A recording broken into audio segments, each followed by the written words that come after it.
Damos as boas-vindas a você que decidiu nos acompanhar nesse estudo bíblico, nesse nosso canal de estudos. Hoje iniciamos uma nova série sobre os profetas menores.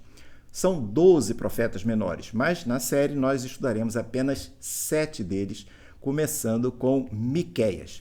Importante você ter em mãos a sua Bíblia para juntos lermos as passagens que temos como base para o nosso estudo de hoje. E é importante também orarmos a Deus para que Ele nos oriente. E eu convido você a fazer isso comigo nesse momento. Querido Deus, te agradecemos a oportunidade de estudarmos a Tua Palavra. Queremos te pedir que Tu nos orientes nesse estudo, que Tu nos ajudes a colocar em prática aquilo que viermos a aprender. Abençoa a cada um que nos acompanha nesse momento. Em nome de Jesus, amém. Hoje iniciamos uma nova série sobre os profetas menores. Eram 12 esses profetas, mas na nossa série de estudos nós vamos abordar apenas 7 deles, começando com Miqueias. Nesse próximo quadro que você tem a seguir, podemos ver um mapa daquela região do tempo de Miqueias. Nessa época, Israel estava dividido em Reino do Norte, chamado Israel, capital Samaria, e Reino do Sul, chamado Judá, capital Jerusalém. Nesse primeiro quadro, você vai identificar aí esses dois reinos, as suas capitais e a cidade de Moresete, que é uma cidade perto de Jerusalém, onde Miqueias começou o seu ministério. E após algum tempo, ele vai expandir o seu ministério de profeta para Jerusalém e para Samaria, lá em cima, mais ao norte. E você pode ver também uma seta verde lá no topo da imagem do gráfico, mostrando a direção da invasão da Assíria, que iria acontecer sobre Israel, com a consequente destruição de Samaria no ano 722 a.C. No próximo quadro, você vê um outro gráfico em que nós podemos ilustrar o reino dividido e os seus profetas, os profetas que você pode encontrar no relato bíblico do Antigo Testamento. Então, na parte de cima, você tem o reino do norte, Israel, com os seus profetas, como Elias, Eliseu, Jonas, Amós e Oséias. E no gráfico, na parte de baixo do gráfico, você vê o reino de Judá, com os seus profetas, Obadias, Joel, Isaías, Miqueias, que é esse que nós estamos começando a estudar hoje, Jeremias, Daniel, Ezequiel, Malaquias e Ageu. Esse gráfico mostra também alguns eventos históricos da época em que o reino estava dividido. Como pode ser visto desse gráfico, os profetas Miqueias e Isaías, eles foram contemporâneos. Vale observar que os livros deles se assemelham em algumas coisas, mas têm diferenças. Uma delas, além do contexto geográfico e social de cada profeta, é a ênfase de cada livro. As profecias de Isaías, por exemplo, foram direcionadas mais à casa real e ao povo de Jerusalém, enquanto as profecias de Miqueias foram direcionadas mais para o povo.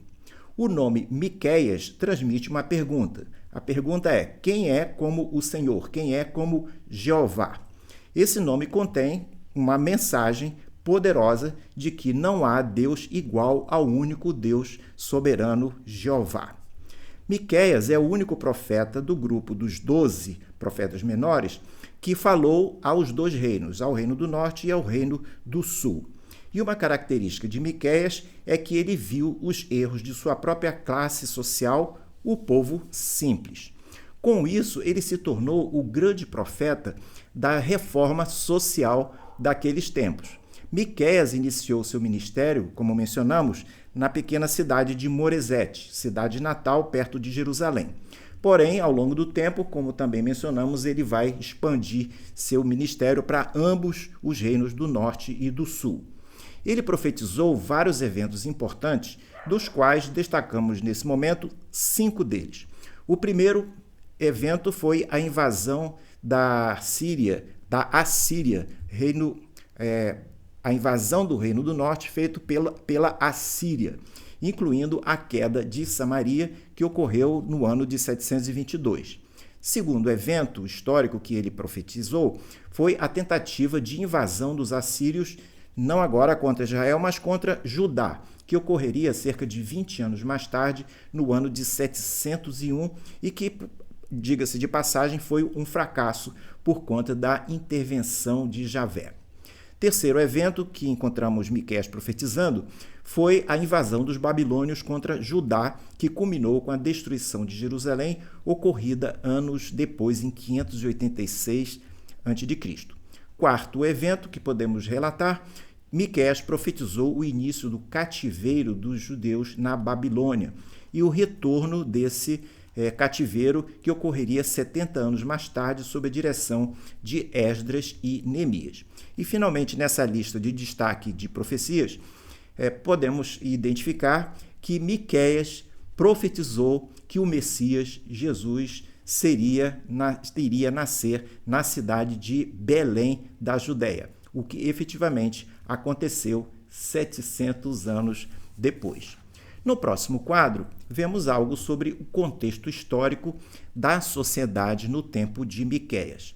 Nessa época, a Assíria dominava o mundo até o Mediterrâneo, mas os reis que estavam nesse período governando o império, eles eram fracos. Israel e Judá se aproveitam da fraqueza temporária da Assíria, prosperam, mas vivem grande decadência moral e espiritual. Em termos religiosos, imperava a idolatria, notadamente no Reino do Norte, com cultos a Baal e a Aserá, deuses cananeus. O clima era de sincretismo religioso e idolatria desenfreada, advinda de influências estrangeiras, desses deuses que não eram deuses de Israel, eram deuses estrangeiros. A corrupção imperava em todos os lugares, até em locais considerados sagrados, como Betel, Gilgal, Gileade, Mispá e Siquém. O perjúrio, que é o juramento falso, a mentira, homicídios, furtos, adultérios e arrombamentos eram práticas comuns naquelas sociedades. O povo, em geral, era corrupto, repleto de cobiça, com os mais fortes explorando os mais fracos. A prática religiosa estava sendo desvirtuada com a presença de sacerdotes fracos e corruptos. A lei mosaica estava sendo posta de lado, dado tanto pela liderança religiosa quanto pelo povo. E todos acabavam, no final das contas, sem forças para cumprir a lei.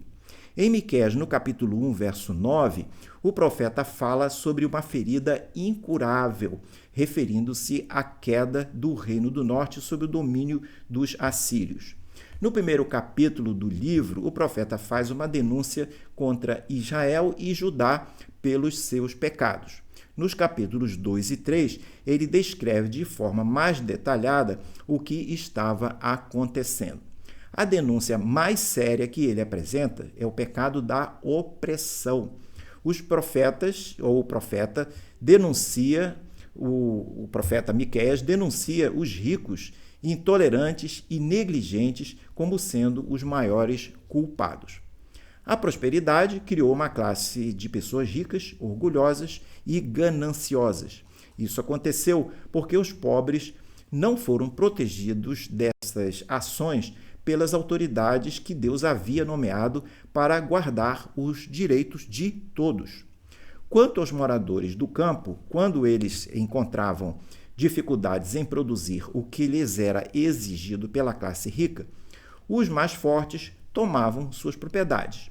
Além disso, os abastados influenciavam as decisões da justiça, subornando os juízes. Os desempregados dos campos em geral, começam então a ir para as cidades, procurando abrigo. Pela primeira vez na história de Israel, acontecia um fenômeno de superpovoação que ameaçava algumas cidades, as cidades maiores, seguido do aumento da miséria e de doenças que acompanhavam a pobreza. Diante desse quadro, Miqueias pronunciou um estado de doença incurável ao tempo em que pedia para que houvesse justiça nessas causas, antes que fosse tarde demais para todos. as ameaças de Miqueias acabaram sendo cumpridas, pois Deus não se deixa escarnecer. A história nos mostra que a justiça de Deus não falha. Samaria e Jerusalém foram destruídas.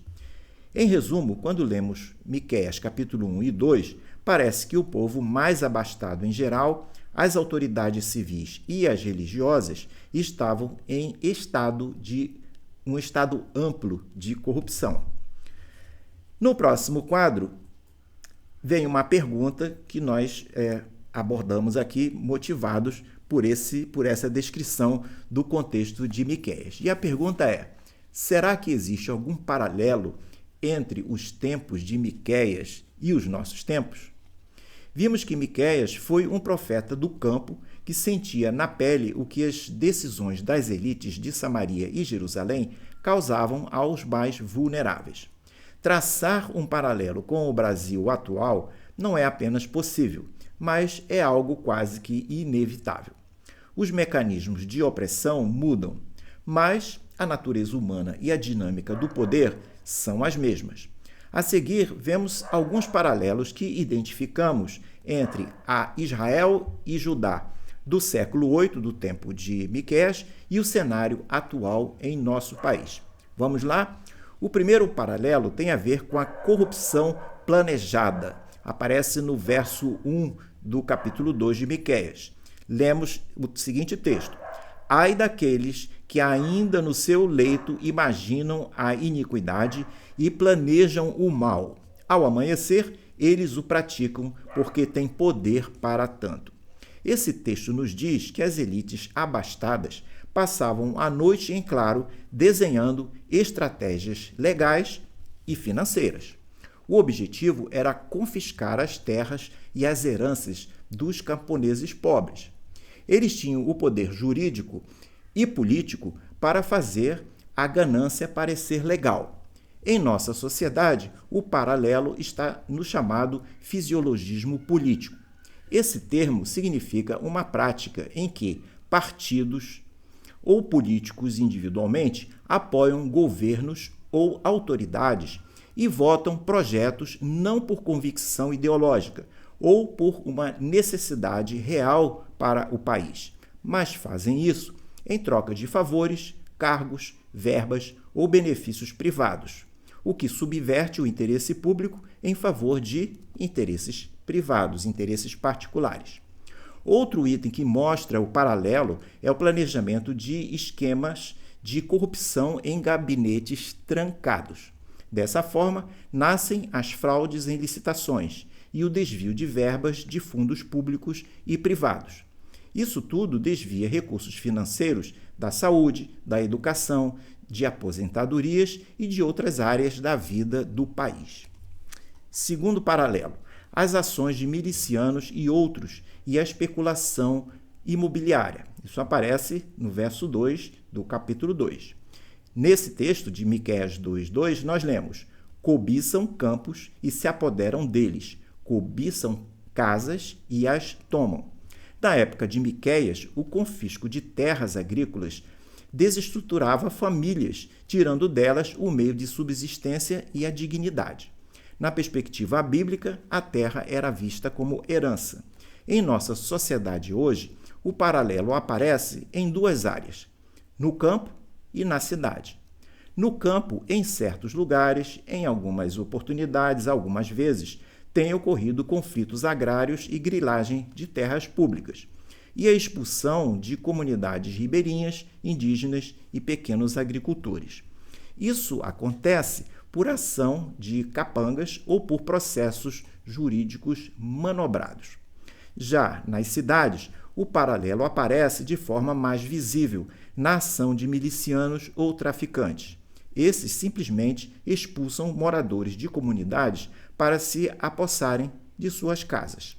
Há ainda a especulação imobiliária do tipo agressiva, que muitas vezes força famílias a se mudarem para a periferia em geral, muitas vezes sem infraestrutura e sem transporte razoável, às vezes tão complicado que a pessoa gasta 6 horas para ir e voltar do seu trabalho todo dia. No próximo quadro, nós vemos o terceiro e o quarto paralelo. O terceiro paralelo se refere ao uso da fé como manipulação. E isso vai aparecer em Miqueias, capítulo 2, no verso 6 e no verso 11. No texto do verso 11, nós lemos: se alguém, seguindo o vento e a falsidade, inventar uma mentira do tipo eu lhes profetizarei a respeito de vinho e de bebida forte, esse tal será o profeta desse povo. O profeta Miqueias nos diz que as lideranças religiosas ignoravam as injustiças sociais que estavam acontecendo. Além disso, pregavam uma teologia de prosperidade barata e anestésica. Se o interessado pagasse o suficiente, o profeta garantia que tudo estava bem com Deus. Se alguém os criticasse, como Miqueias, eles tentavam calar a voz do crítico. Em nosso caso, o paralelo com a sociedade de Miqueias aparece no uso político da fé e no chamado coronelismo pastoril, que tem como protagonistas alguns líderes religiosos da atualidade. Esses utilizam canais de comunicação em massa e púlpitos para negociar apoio político em troca de perdão de dívidas tributárias. Buscam também manipular e anestesiar o sentimento crítico dos crentes que os seguem. Tendem a acumular grandes patrimônios. Alguns têm aviões particulares e participação em bancos ou empresas financeiras. Quarto paralelo entre o tempo de Miqueias e o nosso: a falência das instituições e a impunidade. Miqueias denunciou os juízes que julgavam por suborno. A situação era que o sistema de freios e contrapesos estava corrompido. Esse tema é abordado no capítulo 3, mas o assunto já aparece aqui. Atualmente, há uma percepção generalizada em nosso país de que a aplicação das leis é assimétrica. A justiça é vista como um sistema que encarcera quem pratica furtos de subsistência e pequenos delitos, enquanto crimes de colarinho branco, muitas vezes, não são resolvidos, pois quem deveria julgar o crime é sócio dele. A justiça funciona, mas nem sempre. O que tem ocorrido é que a lavagem de dinheiro de bilhões e corrupção sistêmica frequentemente esbarram em prescrições, manobras processuais e na leniência de certas instâncias superiores. Miqueias nos ensina que a corrupção destruidora não é apenas o ato de um indivíduo desonesto roubar, mas acontece quando as leis, a economia ou a religião se unem para se apossar de recursos indevidos. No caso de Miqueias, havia corrupção simultânea nesses três segmentos: no povo, na justiça e na religião. Tanto no tempo desse profeta quanto hoje em nosso país, o sintoma mais grave dessa doença social não é o déficit fiscal, mas o desprezo de muitos dos que estão no poder público ou no poder econômico da sociedade em relação à dor dos que estão embaixo na classe, na camada, na escala social. No próximo quadro, outra pergunta: como entender qualidade espiritual e o crescimento de um país? Há alguma conexão entre uma coisa e outra? O relato bíblico do Antigo Testamento mostra que as respostas dos governantes dos reinos do Norte e do Sul às profecias de Miqueias não foram boas. Idem as respostas do povo em geral. Jerusalém respondeu melhor e se redimiu em algumas coisas. O caso de Samaria, porém, foi muito ruim. Ao abordarmos essas questões, será que há sentido um país ter qualidade espiritual? Isso pode ajudá-lo a crescer e se consolidar? O que seria essa qualidade espiritual? Como isso funciona? Enquanto o Reino do Norte, Samaria, ruiu diante dos assírios em 722, devido a uma postura de constante idolatria e injustiça social, o Reino do Sul, Jerusalém, ganhou fôlego. Eles tiveram reformas espirituais e políticas, como a dos reis Ezequias e Josias, antes de cair diante da Babilônia em 586. Se olharmos para o mapa da época, a geopolítica parecia ditar as regras. Mas os profetas como Miqueias insistiam que o verdadeiro motor da história era a postura moral e espiritual da nação. Será que faz sentido aplicar o conceito de qualidade espiritual no contexto do crescimento de um país? Podemos dizer que sim, tanto na perspectiva teológica quanto na perspectiva das ciências humanas. Na Bíblia, a qualidade espiritual de uma nação não era medida apenas por rituais ou sacrifícios no templo. Miqueias, no capítulo 6, verso 8, que abordaremos em um próximo estudo, deixa isso bem claro quando diz: Ele já mostrou a você o que é bom e o que o Senhor pede de você? Que pratique a justiça, ame a misericórdia e ande humildemente com o seu Deus. Quando um país possui essa base de andar humildemente com Deus, ele se desenvolve. O que os sociólogos e economistas modernos chamam de capital social ou coesão de valores. Países com uma boa e sólida base moral tendem a prosperar e a se consolidar, porque com essa base que é de natureza espiritual, a partir dela se desdobram comportamentos práticos. O efeito disso é maior cumprimento de contratos, menor corrupção, existência de redes de apoio mútuo e instituições públicas mais confiáveis. Os resultados ficam visíveis. Judá teve lideranças que, em momentos críticos, ouviram o clamor por justiça e frearam a autossabotagem moral. Samaria, porém, ignorou os alertas até ser tarde demais. No próximo quadro, chegamos à nossa conclusão com uma outra pergunta. Como podemos aplicar hoje o conceito de qualidade espiritual de uma nação? Atualmente, em sociedades plurais e laicas, qualidade espiritual de um país não se refere à adoção de uma religião oficial, mas sim ter sua consciência coletiva em certo nível de maturidade. Podemos traduzir essa qualidade ou essa maturidade em 4 pilares. Pilares práticos, e com isso fechamos o nosso estudo de hoje. O primeiro pilar de qualidade ou de maturidade espiritual de um país é reconhecer e respeitar as diferenças e individualidades dos outros. Isso significa ter a capacidade de enxergar e se importar com o outro, especialmente os mais vulneráveis. Na linguagem bíblica, esses são os órfãos, as viúvas e os estrangeiros. Nos dias de hoje, estamos falando notadamente dos pobres e dos marginalizados. Um país espiritualmente saudável não aceita desigualdade extrema como sendo algo normal. Segundo pilar da qualidade espiritual de um país: buscar a integridade das instituições. Uma nação que busca alguma qualidade espiritual repudia a corrupção.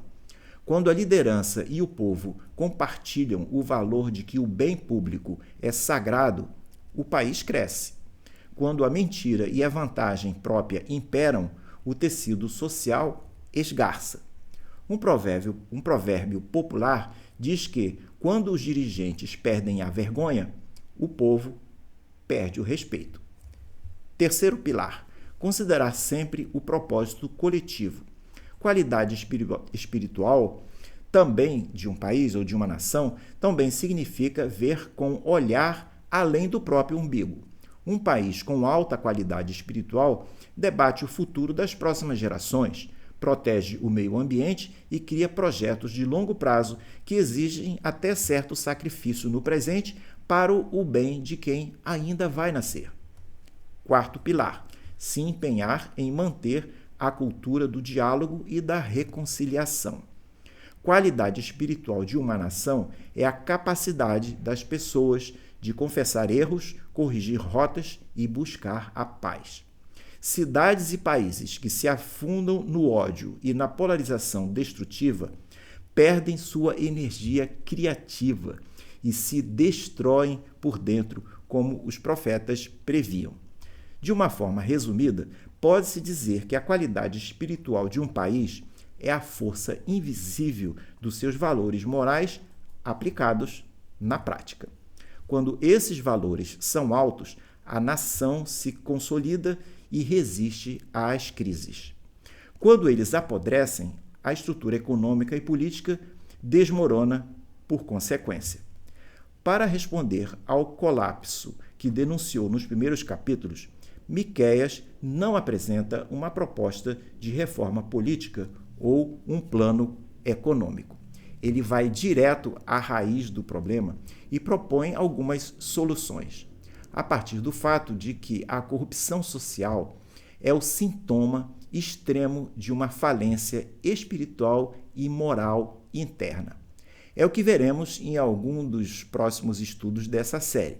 Por ora, concluímos esse estudo pedindo a Deus que o Brasil possa se tornar a cada dia uma nação de qualidade espiritual, à medida que mais pessoas encontrem a salvação em Cristo Jesus e, com isso, se interessem em ser bons cidadãos, tanto no nosso país quanto cidadãos do Reino de Deus, amando o próximo e se mobilizando para que outros também entrem nesse reino. Ficamos hoje por aqui nesse primeiro estudo da série sobre Miqueias. Espero que você tenha apreciado esse estudo. Se gostou, lembre de marcar o sininho para você se inscrever no nosso canal e receber a notícia das próximas postagens. No próximo quadro, você vê o panorama de toda essa série que será desenvolvida nas próximas semanas. Deixo com você um grande abraço e desejo a você muitas felicidades. Até lá!